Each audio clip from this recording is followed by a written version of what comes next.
is up, YouTubers? This is your boy Cartoon, and I'm here today to bring you another Bleach Brave Souls video. I'm going to be doing the 6-star 100% character analysis on none other than Hirako Shinji. That's right, I'm just going to say his name because he's been on this channel twice. So, without further ado, let's just get into this. Alright, so looking at his stats, they're poop, okay? I just got to glance at them and I want to throw up. Alright, so looking at his stamina, 738. This is not so bad, but it's not even 750. And 750 is where I consider every 6-star to be like average stamina. So, not good. Attack power, 480. What is that about? What is that about? That's all I gotta say. Defense, 295. This is a bit on the higher side. Doesn't really touch 300, but defense is not something that is like a standout attribute on any character, so I really don't care about this. Focus, 250. This is 5 points above the average, and I mean, I don't feel any particular way about it. It's not notable. And SP is 490. You didn't even touch 500, so you just didn't touch anything that you should have. It's just ridiculous. Alright, and his soul trait is dodge, and it's very important to note because it's a useless soul trait for PvE. Okay, without further ado, let's get into his soul tree.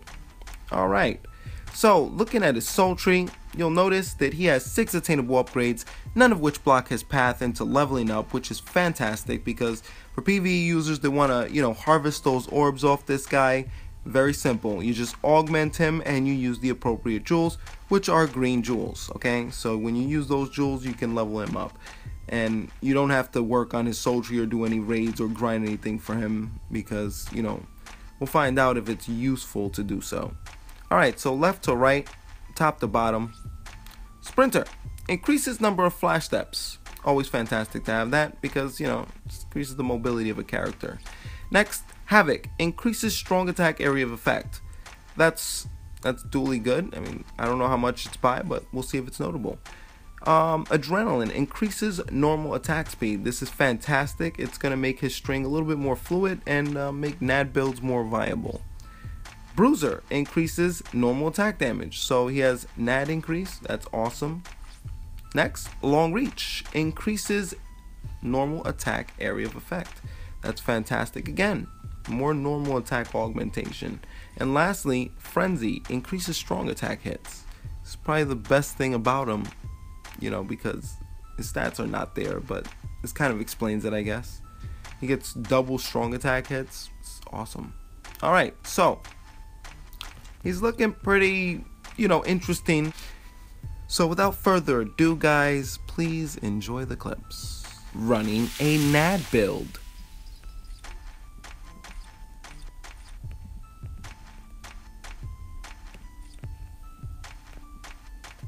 NAD build, Soifong raid, full boosties. Let's get it poppin'. Well, alright. So, first things first, we're gonna test out his normal attack string since we're running a NAD build. 1, 2, 3, 4. Wow. Nice wide range swipes. I'm liking it. And a fluid string. So let's, oh wow, okay. I likes it, but I don't like the damage he's producing. He's not touching 2k at all. The crits aren't really happening, and this is with 70% increase on his attack power. He just doesn't kind of cut it for me. Okay, that took too long. Alright, so that's pretty interesting. He still does somewhere around 2k damage on his strong attacks, so I believe all of them actually can do somewhere around 2k, and that's actually alright because, kind of want to use both of them in conjunction with each other. The first one takes really long, and that kind of stinks because I could just see him dying in PvP for those particular reasons. But it looks like, capitalizing on the strong attacks may be his best bet. They're just so... But his string is actually really good. And his string is nice and fluid. The only problem is with, 60% extra normal attack damage increase and 70% extra attack increase, he doesn't produce a lot of damage, and he also has 70% extra focus, and he can't touch 2k. And that's just a shame because other characters with these kinds of resources can do it. But this is all attributed to his low stat count. You know, because his stat count is so low, he's not going to be producing outstanding damage, even giving him all of these things, which most people wouldn't even get. So yeah, Nad build, it's okay. It's not bad, but it's not great at all either. Running a sad build.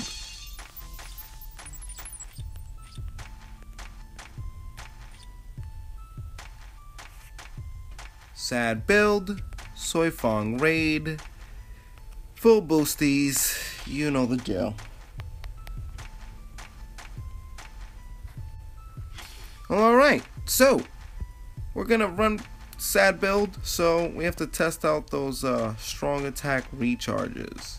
So first strong attack, 8 seconds, second strong attack, 16, and last 24 seconds. These are intervals of 8. Pretty standard stuff, so let's get into it. Oh wow, okay, that's a meaty piece of damage right there.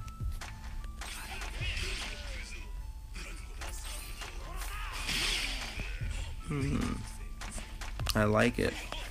He's doing 4k damage, 4 to 5k damage on his strong attacks. Not as great as Wichigo, of course. That was a 4k hit. Yeah, 4 to 6k, I guess.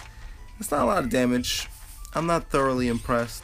But you know what? It's not bad damage either.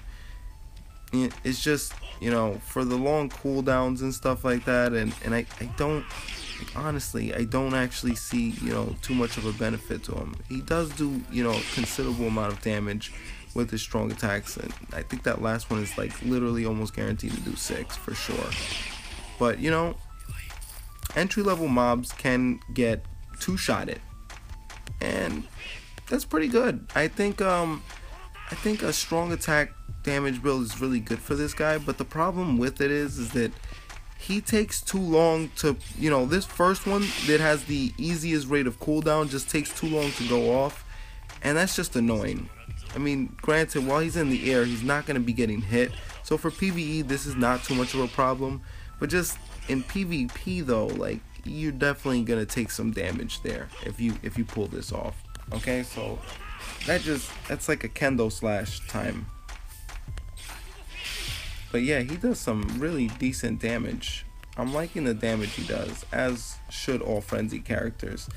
But you know, he has to play it very close. He has no ranged hits. It's okay. It's a really good build to use with him. Sad. Running a SAR build.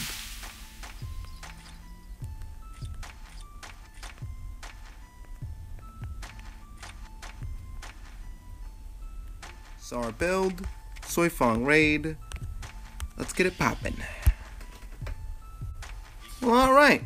So, since we're testing out a SAR build, let's get the cooldowns out the way.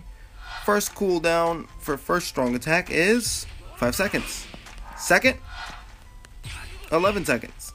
And last, 16 seconds.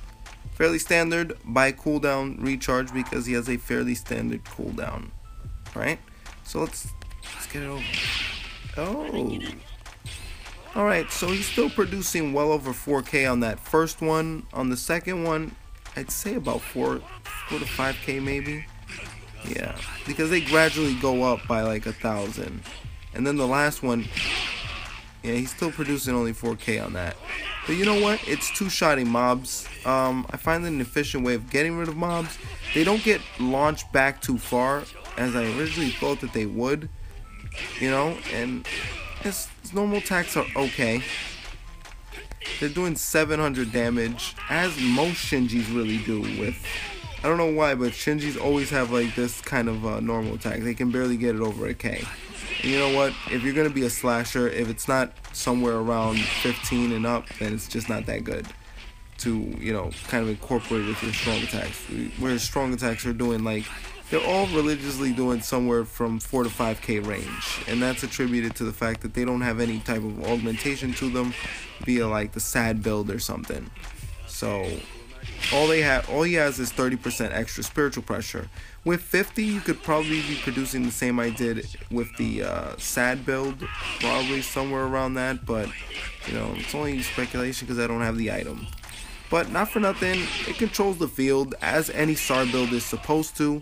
He actually hits, I think he hits hard enough for a SAR build, but you know, the completion time with this character is going to, you know, it's not really there because he has these strong attacks that are really slow, I guess, and also, you know, come on, we just saw the sad build produce way more damage. So yeah, the SAR build is definitely okay. The controls there, it's a nice touch, but not that great. Sorry. Okay, gonna test out Shinji special. Ready? Shinji special with no Tenshintai or anything, just special. Alright, so it doesn't do any damage. Well, there you have it. That's my 6-star 100% character analysis on Purple Shinji. In the end, you find out that a sad build gets the top score, SAR build gets the middle score, and NAD build gets the lower score. Okay, so the breakdown for this is fairly simple. That frenzy is fantastic on this character, and you want to capitalize on that, because that is the only thing that he actually has going for him in terms of, you know, doing some hefty damage and completing raids in quick succession. Okay, next on the list is a SAR build, and this is one of the more tedious builds. You know, I find it very tedious to use this build because it just takes so long to complete a raid, and he's just not producing a lot of damage on his strong attacks, and he's not producing a lot of damage on his normal attacks. In fact, he's producing 5-star damage on his 5-star stock damage on his normal attacks, and just his normal attacks just suffer so much, and they just stink. So I don't like them. But what the good part about it is that, you know, it does have good control. At the very least, it does provide its control like it's supposed to, and that's about all it has going for it. A NAT build, it has this fluid, great attack string. You know, it's just so nice. It's just a shame that it has to be squandered by low damage, and that's attributed to his low stat count. And that's the biggest problem with this character. He has a low stat count. Okay, his strong attacks, the animations take really long. His strong attacks provide no combination with one another or his normal attacks, and you can only capitalize really on his strong attacks. That's it. Wouldn't even go any recharge links. Maybe Red Byakuya, just add it to a sad build. That might help out a lot. But for the most part, with a sad build, he can complete any and all raids with pretty decent timing. And it's because he's a purple character as well. So he's going to be doing stock damage plus on any raid. And those are his redeemable qualities. That he's a purple character and that frenzy. Those are his redeeming qualities. Other than that, like those slow animation times, the non-combination with his strong and normal attacks, it's like they're not even friends with each other. You know, it just throws him off completely. So if I had to give this character a rating, it'd be a complete B rating, okay? Just a solid B rating. If you need a purple character, he's okay to use. I could say he's worth the Hogyokus if you needed a purple character. However, if you do not need a purple character, don't even bother with him. Just leave him as a dodge link, because that's where he kind of shines for me, at least on this account. But that's my analysis. You're always welcome to make up your own opinions on this matter, because that's what this is about, guys. Either way, that's my video. Thank you so much for watching. Be sure to rate, comment, and subscribe. As always, I'll be bringing you more Bleach Brave Souls content throughout the week. I'm your boy Scartoon, and I'm signing out of here. Dude, chill. Productions.